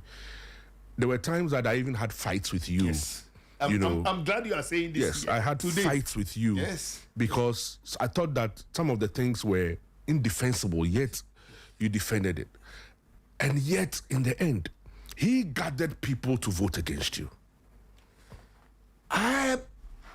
It's because, we fell out the last minute through the famous text message, which you are aware. Yeah. But I've said something to myself. What happened to Kwesi, I don't wish it should happen to any human being. Never. Because I know what he went through, what his family went through. But Phil, let me tell you this. Maybe, but for that text message, maybe Anas will have caught me first before Kwesi Nyantakyi. You know that? Based on what you just said, whatever had worked would definitely have been me and Kwesi together. And I know that within my heart of heart. Because, like I told you, I was ready to do anything for Kwesi anytime. You know it. Look, I went to Jamefe Commission. Me, I was not a member of the Blaster Management Committee in Brazil 2014. I was only an MCO member. But they roped me in. Why? George is a very loyalist of Kwesi Nyantakyi. So let's push him in. I went there. And the people are all alive. Brofo, His Lordship, now Supreme Court Judge, Justice Jamefe, and Kofi Anochi. They asked me, George, how much did you make? I say, how? Me, I'm not even a member of the, I'm just a member. I say, oh, but we want to say, I have sworn an oath of secrecy with the ESCO. So I cannot come here to say. But the white people, they made findings against me. Me, Felix Anson and Emmanuel Jima. We went to the High Court to challenge it. But this I did for Kwesi. That's even one. You remember the famous Crying More Than the Bereaved by the former graphic sports editor, Abayete? Yeah. You remember? Yeah, Felix. The Glow Deal, what was the name? There was a name for it. The Glow... Deep Sea. Deep Sea. Fee. You remember that? Yes. I used to go home with national security training me. One man supporter everybody. He took Randy Abez, oh, George, she I'm a shabu body. He said, oh, yes, yeah, national security training. You say, shabu body. What is body, shabu body for a while? Look, I lost my business. I lost almost everything. Those were the days when I used to bring these buses from Korea. Yeah. I stopped traveling because I was afraid somebody may plant something in my back. I went through all that. You remember I took Yoko to court. You know that? Yes. Yes. This is 40 FM, the voice. When they started the office. Yes. Sophie, in this life, you need to accept every situation as it comes. For me, I was so happy and I was so relieved when I had that interview. That a night before the election, this was what happened. I said, hallelujah, I thank God, I'm okay. When I had that interview, I first had the interview with Kwam Tanko of Lawson. No, it was, I think, Lawson TV. I had it. When how Ket and Co came to his house and he asked them how many votes you have, say, if you have that votes, then you've won, go ahead. And they started, so he started calling this one, calling that one, calling that one, calling that one. And you are now the FA president. Did you know about the number 12 before it came out? No. You know, let me even tell you. That's another thing they used against me. Let me tell you what happened. So, when I lost, I sat back and decided to do a bit of what actually went wrong. Because I knew this election is the done deal. Apparently, some of my colleagues who also wanted favor from Kwesi started planting that story. Oh, Jojo, the movie, Jojo, the movie, Jojo. You know, they did all that. But you know, when you are living in a world where Utrimu fight is nothing can work against you. Phil, let me even tell you a funny story. So there's a popular banker who manages Anna's account. And the guy is my friend. And he was managing my account at a certain bank. I won't mention it. So when the things started coming out, let me tell you how I even heard it first, because all the people are alive. I traveled with Dada Anson to somewhere on the mountains. So when we were coming, we went to my friend's hotel, Alice Techiabua's hotel, where Randy is a board chairman. What's the name? Peduasi. So when we were coming, we went to Peduasi to get something to eat. Then we saw Dr. Keke Sapo. And I was with that answer. So when Dr. Keke Sapo said, hey, you see, I'm announced about Ramho. And at that time, I was an ESCO member, I was the vice president. I said, announce it over there. I say, Madam Matisse, announce a Bow Rambo. And I was with that answer. You know my closeness with that answer. Yeah. So when we were coming, we were discussing, I said, hey, what might this be? So guess what? One day, I chanced on a conversation that this guy who happens to manage my account is a very close friend of Anas, and that he even manages account. So I went to him. I said, hey, Fifi Banzi.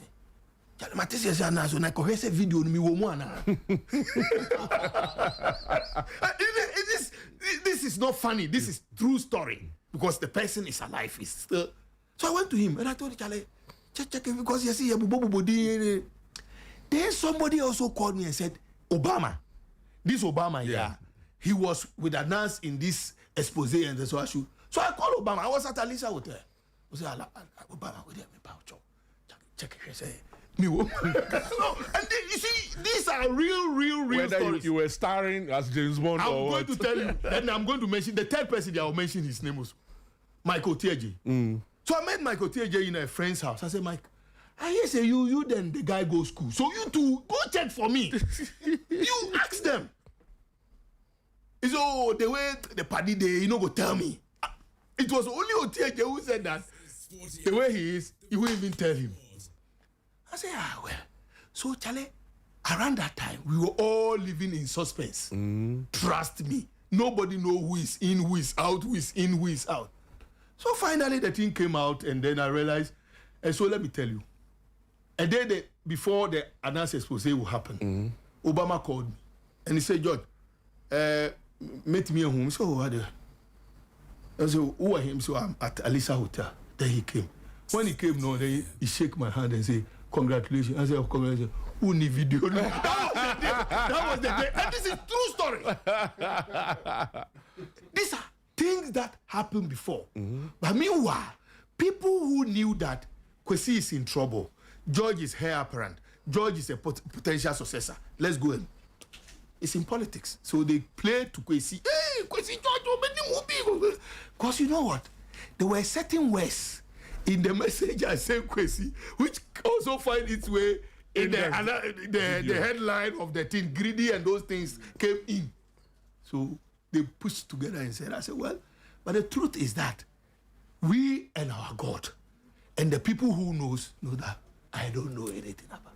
In fact, up to now, whether he's like this or it's like that, I don't know him. So in the period when the video was out, did you ever call Kwesi?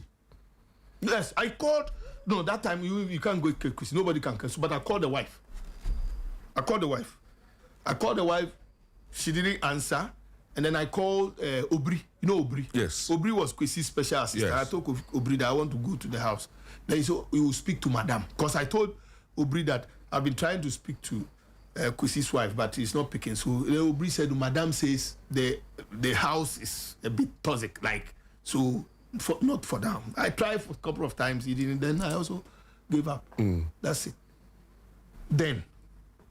But after that? Oh, yeah. After that, recently, I mean, you heard the famous one where at Abu Salam's party, this year, Salah's party, Kwesi was there, I was there, a lot of people were there. So when we finished, Kwesi was going, his car has been blocked by certain cars. Then Wallace of Asempa. Yeah. So, Mr. President, I mean, you car now. So Wallace tried to move the car, he couldn't.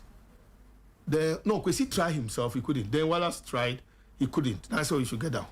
He got down. Within 2 seconds, I moved the car from there. He said, hey, I call you a Japanese mafia, but look at how you move the car. I sat in his car, moved it out, and he sat in and went. But I've personally gone to him, and I told him that if I've done anything, and he thinks that I was wrong, I'm sorry. I mean, yeah, that's a mark of a man. Oh no, I've not even done that even once. Let me tell you, when the message thing happened, at that time we were doing the waffle tournament in Cape Coast. So the former transport minister, Esiama, he saw the Cold War between me and Kwesi. So Esiama asked around, he said, hey, Charlie, there's serious bad blood between Kwesi and George. So Esiama called us with a common friend, myself, Esiama, and then Dada Ansu, with this common friend. And Esiama said, well, George, I've called you here simple because I saw how you and Kwesi used to be. Yeah. And I've seen how the relationship has deteriorated up to this point. I think that the message was a bad taste, so we want you to apologize. Fee, between you and I knelt down. Yes, me sitting down here, went on my knees and said, Mr. President, I'm sorry. And the chairman said, hey, wow, George, I thought you were going to apologize, but to go to the extent of kneeling down, I didn't expect you to do that. I said, oh, no. Why not? So I've done that long before even this whole thing. You understand what I'm saying? Yeah, I get you. I've done that long before. Do you think that if you decide to run for president, Kwesi will support you? I don't know. I'm not in his head. Oh, obviously you're not in his head. I'm not in his head. You think you would? No, I don't know. What's the relation now between Kwesi and Kets? I don't know. That also, I don't know. But you are in the football circles. I think maybe they are cool. Very cool. They are very cool. If you just tuned in, talking to George Afriyie, our time is running. What? Okay, my producers are asking me to ask you about some Congress. Yeah. I mean, with the open to more. Oh, I bet if I'm going to know we are here. So, what about Congress? Will you be attending Congress? Yes, I have invitation to attend Congress. I mean, the General Secretary even followed it up with a call, the text message, with the WhatsApp message, email, everything. So I'm considering it. But I have a problem. You see, unfortunately, under Kets, our Congress is not interactive. Our Congress has been structured on the lines of FIFA. But you see, that's a big mistake. FIFA Congress, it's about confederations and federations. Here must have the interactive bit where we used to meet and discuss and ask questions. And I mean, but here it's been structured in the form of the FIFA Congress, where you cannot talk, you cannot ask questions, you cannot do anything. And so you only go there to sit to observe, because it's been made in such a way that if you have an issue with a document submitted to you, you write to the FA for, unless maybe it's an amendment or you want it to be tabled before Congress to vote on, even on the accounts, you can't even ask questions. You can only write to verify. So it makes the Congress going to sit there is just to observe and take your. Was it the same thing under your turn? No, not at all. Not at all. This is a Congress where, if you ask a few of the times, that's when you see this one will wake up. Bruce will get up. Come into and cold, tender and cold. I mean, now it's different. Now the structure, it's not more. We need to have a Congress where you must table issues for discussion.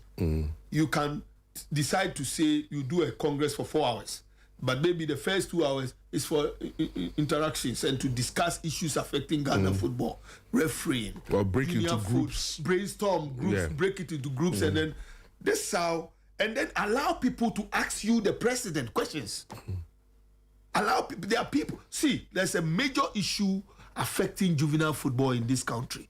People has been deleted from the link, the what do you call it, the registration link. And junior teams like the coast clubs and the Division 3s are struggling to get themselves on the FIFA Connect. Now, what is happening is that when that happens, when the player is transferred years ago, and there's a solidarity mechanism, because your club doesn't exist, the money comes to GF and you lose everything. This is affecting clubs. Make a call, open your lane, allow the juvenile clubs to speak. You hear, find a day and do a program and ask that today we are going to find solutions to youth development and juvenile football in this country. You hear things in your own ears. Fee, I know your love for juvenile football. Dedicate your next program and say that you want to see the problem affecting the youth development. They will tell you. Ask and then do a phone in, open. You hear a lot is going on. So okay, like you said, I mean, there are no interactions at Congress. You go to observe, because as a former vice president, I mean, in FIFA and CAF and all that, they do that. So the General Secretary is following proper protocol and procedure. So he has extended invitation to former vice president, that one you have to give it to him. That's how it should be done. Because you see, the football is one big family. The fact that I disagree with you with your policies, the fact that I disagree with the things that you are doing, doesn't mean that you won't invite me to come to the Congress. Is the General Secretary doing well? Not bad. Not bad. But see, he needs to do a lot. He's the CEO of the association. Yeah. He has a lot to do. You think he has enough power? I doubt. The power resides in the president. Because usually, general he secretaries nominates you for approval at the ESCO. Yeah. So the power resides in him. If he wants to fire you, he has to nominate members of the executive council. Then he can get rid of you. I heard something like, well, so rumor that. Anyway, let's see. Let's leave it at let's leave it at that. Interesting. 21 minutes after the hour of 6, we'll be rounding up our conversation shortly. I've captured chairman here for the last over 1 hour, and it's all in the interest of making sure that our football gets to the level, because we're all very passionate about it. At some point, I don't think I have the same passion for our football like I used to. I used to. Yeah, I don't think so. I don't remember the last time I went to the stadium here in Ghana to go and watch a Ghana Premier. I think the last time I was at the stadium to watch a Ghana Premier League match, it was, I think Tariq Jibril was at Hearts of Oak. Oh, you too really? Ambo. Not Tariq or Hearts of Oak at that time. Oh. It's not me Vicentia. At the age now. Because I went to watch Tariq. God, he was very skillful. Yes. I went to watch Tariq.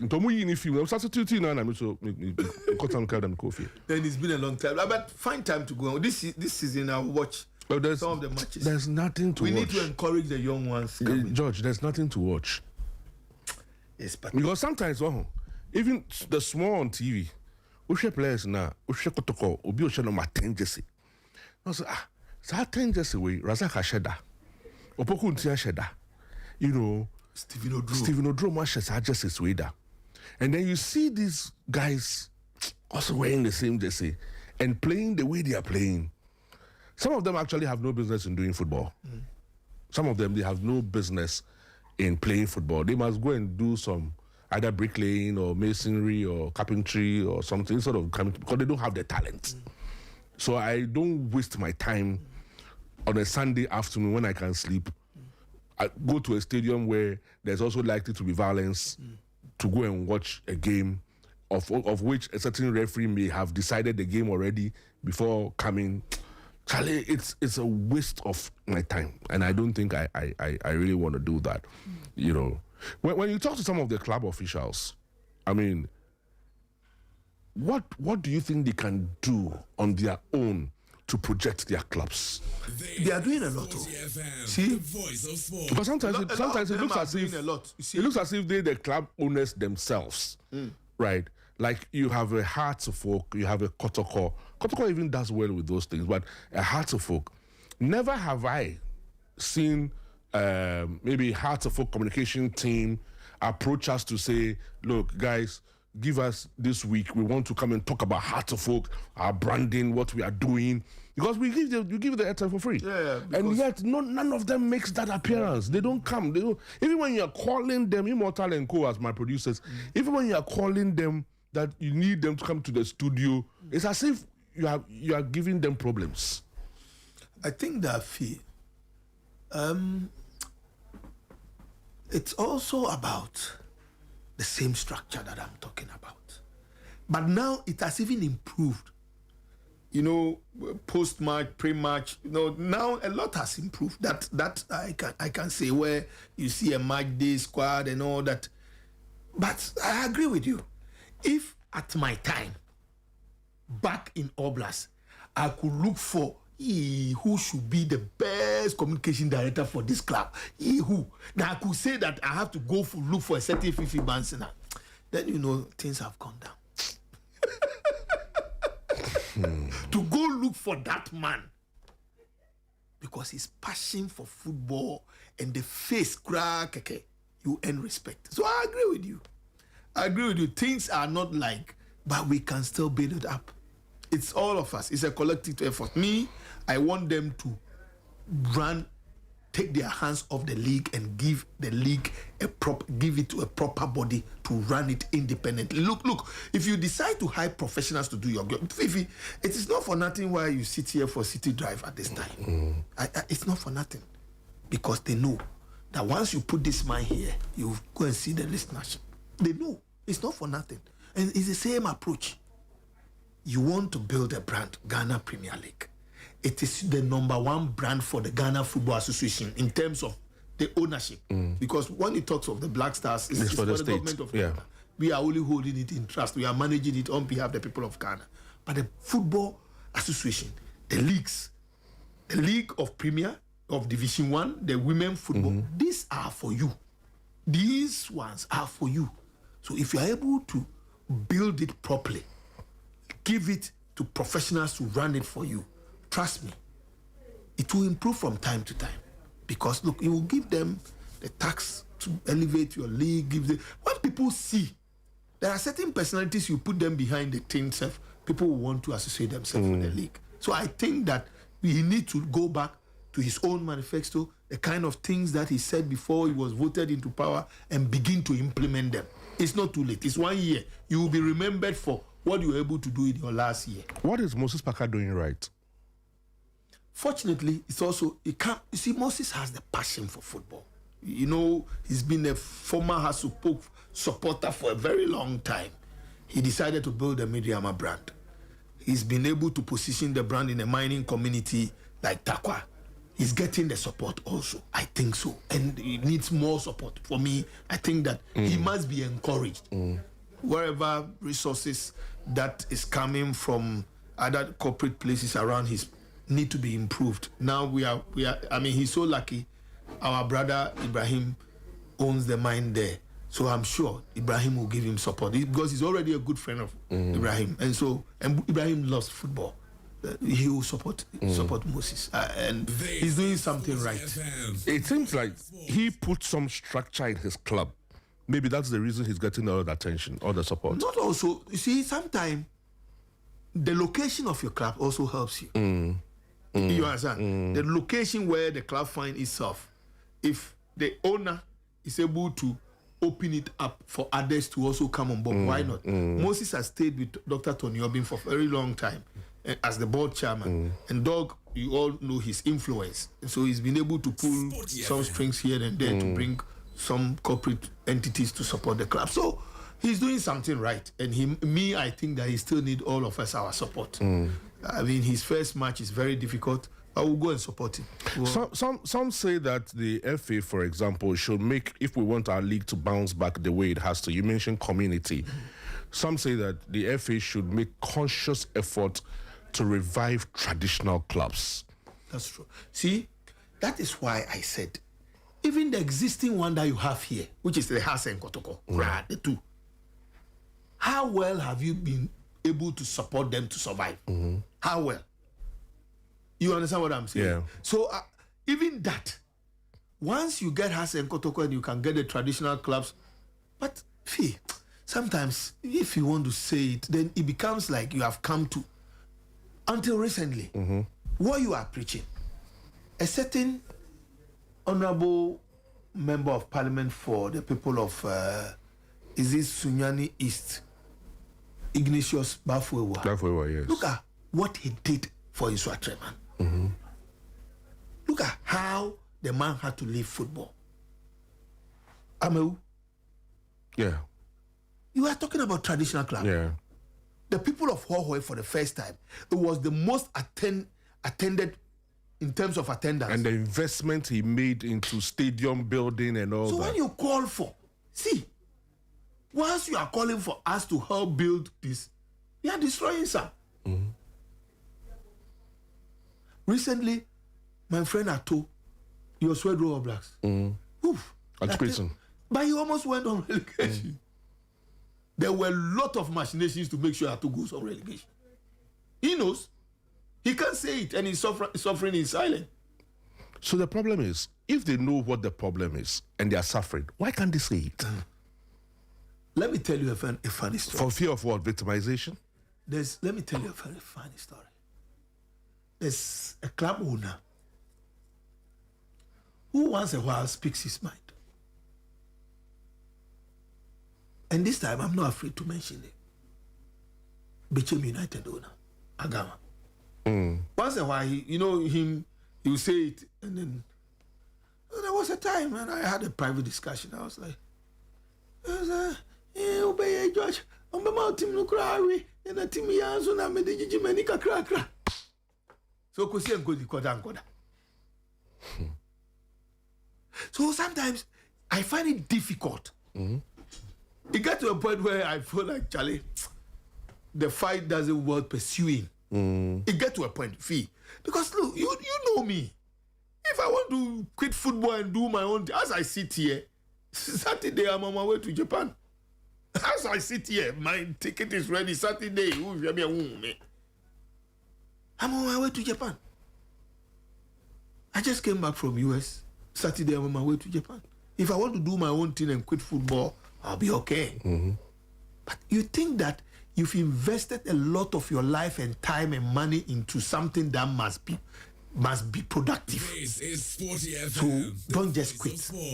Help to revive it. That's why I'm still in football. And like you said, these days, my focus, I prefer developing the youth. Look, I'm more focused. Are you looking at doing an academy or something? Yes, I've started. That's the way to go. Because then that's a business model that is more of the Tonatong system.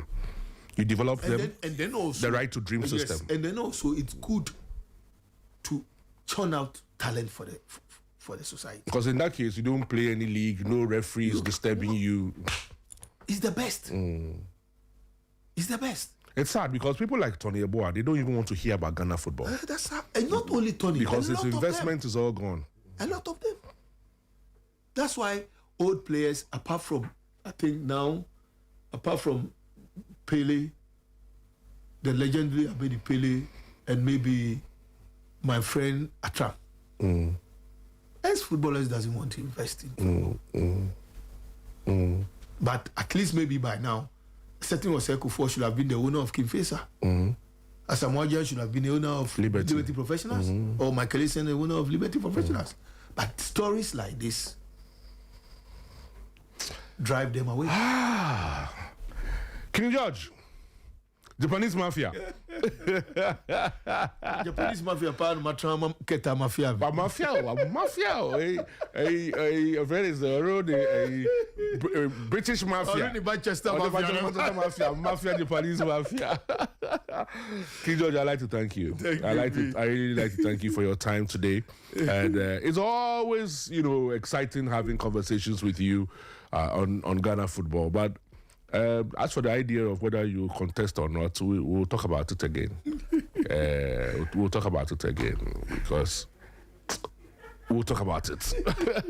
John, thank you so much. Thank you so much. Thank you.